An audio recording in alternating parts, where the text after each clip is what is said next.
Apa kabar anak soleh dan soleha hari ini? Alhamdulillah. Luar biasa. Luar biasa. Yes. Allahu Akbar. Semangat. Assalamualaikum warahmatullahi wabarakatuh. Waalaikumsalam. Warahmatullahi wabarakatuh. Anak soleh dan soleha hari ini, sebelum kita mulai pembelajaran pada hari ini, kita harus berdoa terlebih dahulu agar kegiatan kita hari ini berjalan dengan lancar dan diridhoi oleh Allah Subhanahu wa taala. Sebelum akan menunjuk seseorang, Selalu dapat ridho. Silahkan berdoa. Ya, Teman-teman, pembelajaran hari ini kita awali dengan doa bersama. Berdoa mulai. Selesai. Selanjutnya, Ibu Guru akan mengecek kehadiran anak-anak sekalian. Semuanya hadir? Iya, Bu. Bu. Selanjutnya, apakah anak-anak sudah siap belajar hari ini? Siap. Oke, sebelum kita mulai pembelajaran, Ibu akan menjelaskan tujuan pembelajaran kita hari ini. Tujuan kita, pembelajaran kita hari ini adalah hubungan saling ketergantungan antar komponen biotik dan abiotik melalui pengamatan di lingkungan sekitar. Nah, bagaimana jika semua pohon yang ada di dunia ini hilang atau mati? Bagaimana anak-anak? Panas, Bu Guru. Untuk itu, tahan dulu jawabannya yang tadi. Mari kita belajar bersama. Kita simak video pembelajaran kita selanjutnya. Mari kita simak pembelajaran kita hari ini. Pembelajaran kita hari ini adalah hubungan saling ketergantungan antar komponen biotik dan abiotik dapat mempengaruhi kestabilan suatu. Mari kita simak penjelasan tentang ekosistem adalah hubungan timbal balik antara makhluk hidup dengan lingkungannya. Ekosistem terdiri atas dua komponen, yaitu komponen biotik dan abiotik. Mari kita ulas satu persatu apa yang dimaksud dengan komponen biotik. Komponen biotik adalah komponen yang terdiri dari makhluk hidup di dalamnya. Komponen biotik berdasarkan fungsinya, komponen biotik dikelompokkan menjadi 3 kelompok, yaitu produsen, konsumen, pengurai, atau dekomposer. Mari kita bahas satu persatu apa itu produsen. Produsen merupakan kelompok organisme yang dapat membuat makanannya sendiri. Tumbuhan hijau memiliki klorofil yang digunakan untuk proses fotosintesis untuk menghasilkan makanan sendiri. Organisme ini yang dapat membuat makanan sendiri disebut organisme autotrof.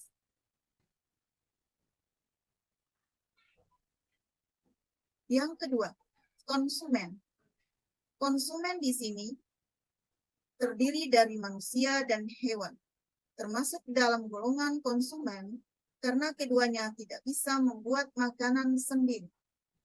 Konsumen juga disebut dengan organisme heterotrof. Apa itu konsumen? Konsumen dibedakan menjadi 3 dalam diagram rantai makanan. Konsumen tingkat pertama disebut dengan primer, konsumen tingkat kedua disebut sekunder, dan konsumen tingkat 3 disebut dengan tersier. Mari kita perhatikan rantai atau diagram rantai makanan sesuai dengan tingkatannya. Perhatikan konsumen tingkat pertama atau primer. Merupakan organisme yang memperoleh energi secara langsung dari produsen. Anak-anak perhatikan konsumen tingkat pertama. Binatang apakah yang ada pada konsumen tingkat pertama? Iya, betul.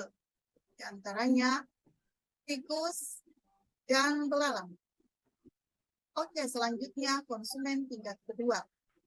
Konsumen tingkat kedua atau disebut dengan sekunder merupakan organisme yang memangsa konsumen primer. Contohnya katak dan ayam. Yang terakhir, konsumen tingkat 3 atau biasa disebut dengan puncak merupakan konsumen organisme yang memakan konsumen sekunder. Contohnya ular dan burung elang. Yang ketiga, kita akan membahas pengurai atau dekomposer. Pengurai biasanya dari golongan jamur dan bakteri yang tidak dapat membuat makanan sendiri, akan tetapi memperoleh makanan dengan menguraikan organisme yang telah mati. Yang kedua, komponen abiotik.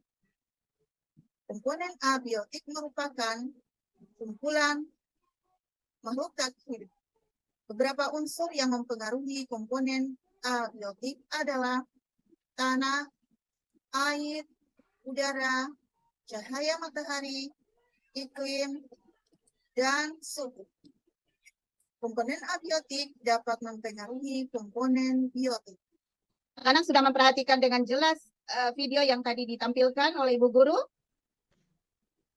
Sudah, Bu. Ya, Bu. Nah, oke, Ibu ingin bertanya, apakah yang kalian lihat atau dapati dari video tersebut? Abiotik dan biotik, Bu. Iya, luar biasa Nadia. Luar biasa hebat. Selanjutnya, bagaimana interaksi yang terjadi dalam kedua komponen tersebut, baik abiotik maupun abiotik? Ayo, ada yang bisa? Yang bisa tunjuk jarinya untuk menjawab.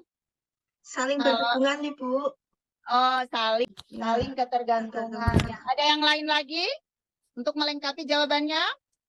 Saling ketergantungan antara produsen dan konsumen, Bu. Saling ketergantungan antara produsen dan konsumen. Kita akan mempelajari lebih detail lagi terkait dengan komponen yang terdapat dalam biotik maupun abiotik di lingkungan sekitar sekolah kita. Belajar dan menyelidiki terkait hubungan saling ketergantungan antara komponen biotik dan abiotik dapat mempengaruhi kestabilan suatu ekosistem. Karena kita belajarnya di luar ruangan, kita harus membagi kelompok dulu. Ibu hitung 1 per 1 sampai 3, masuk ke dalam kelompok masing-masing sesuai dengan urutannya. Yang angka 1 di kelompok 1, angka 2 di kelompok 2, angka 3 di kelompok 3. Nah, kita ada kelebihan 1 kan? Yang kelebihan 1 itu dia bisa menyesuaikan di 3 kelompok tersebut. Oke, anak-anak, mari kita keluar ke lingkungan sekitar sekolah kita. Sebelum kita kelihatan? Sudah. Ya, Bu. Baik. Anak-anak perhatikan cara kerja pada lembaran kerja kalian. Yang pertama ada observasi. Itu secara berkelompok kalian amati lingkungan sekitarmu. Carilah komponen biotik dan abiotik yang ada di lingkunganmu. Kemudian kalian catat. Jangan lupa mencatat setiap detail yang kalian dapati dari komponen biotik maupun abiotik di lingkungan kita. Kemudian, adakah kalian menjawab, uraikan jawabannya di sini. Adakah hubungan saling ketergantungan antara komponen biotik dan abiotik yang kalian temukan? Jika memang yang ditemukan di lingkungan sekitar ada, maka uraikan jawabannya. Jika tidak, uraikan jawabannya. Oke? Seperti itu ya anak-anak sekalian. Silahkan masing-masing berbaris menuju ke lingkungan luar kelas. Kelompok 1, Ibu meminta untuk mempresentasikan apa yang ditemukan di lingkungan sekitar, baik biotik maupun abiotik. Yang biotik ke Bu? Iya. Tadi ada tumbuhan pohon mangga. Biotiknya tadi tanah. Setelah mempelajari di luar tadi, apa yang kalian pelajari tadi menyenangkan? Sangat menyenangkan, Bu. Hubungan antara biotik dan abiotik saling ketergantungan, Bu. Karena ditemukannya komponen tentang hubungan saling ketergantungan antara komponen biotik dapat mempengaruhi kestabilan suatu ekosistem karena di dalamnya terdapat komponen biotik dan abiotik yang saling mempengaruhi antara satu dengan yang lain. Oke, anak-anak, sampai di sini kita tutup pembelajaran kita hari ini dengan doa kafaratul majelis. Assalamualaikum warahmatullahi wabarakatuh. Waalaikumsalam.